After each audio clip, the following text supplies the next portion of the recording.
जिस तरह दरियाए नीलम और झेलम ये केल से लेकर मंगला तक जो रेत है दरिया के साथ, ये पहली दफ़ा जो जियालॉजिस्ट की रिपोर्ट्स आई हैं उसमें यहाँ पर इस रेत के अंदर आपके सोने के ज़रात की मौजूदगी पाई गई है। और वज़ीर आज़म आज़ाद कश्मीर ने उस जियालॉजिस्ट रिपोर्ट के पेश नज़र पहली दफ़ा आपकी 1 करोड़ रुपए की स्कीम मरतब होकर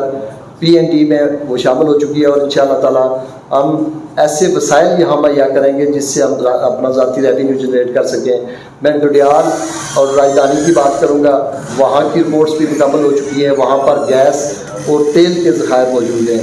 मैं नीलम के उन पहाड़ों की बात करूँगा जहाँ पर रूबी जैसे दुनिया का जो सबसे महंगा तरीन पत्थर है वो मौजूद है। मैं उस मार्बल की भी बात करूँगा कि आपके नीलम के पहाड़ों से जो मार्बल की निकासी की जाती थी वो उसकी जो कीमत है, इंतहाई अफसोस होता है बाज़ चीज़ों पर,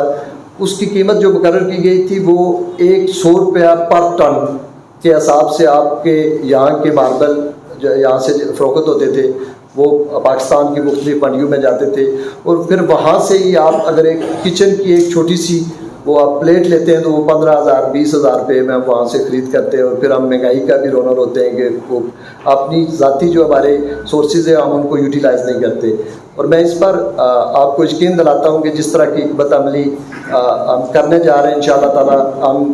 अपने जो मार्बल है उसके लिए हुकूमत ने यहाँ मुज़फ़्फ़राबाद के अंदर हम अपनी ज़ाती एक इंडस्ट्री लगाना चाहते हैं ताकि उस मार्बल को यहाँ पर ही तैयार करके अगर हम एक पीस 15,000 का वहाँ से लेते हैं तो उसको अगर हम आज़ाद कश्मीर के लोगों को यहाँ 5,000 रुपये का भी फ़रोख्त करें,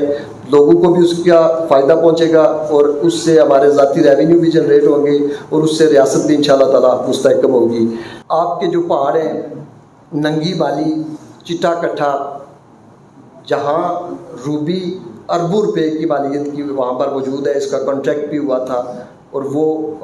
कॉन्ट्रैक्टर उसकी निकासी ना कर सका, उसके लिए हम बेहतर इक़दाम करने जा रहे हैं। और इंशाअल्लाह ताला आने वाले दिनों में आपको ये भी खुशखबरी मिलेगी कि उस पर भी हुकूमत आज़ाद कश्मीर ने मौसर और जामिया हिकमत अमली अपनाते हुए वो रूबी के, मैं समझता हूँ कि ये रियासत के एसेट्स हैं, ये रियासत के वसाइल हैं जिसको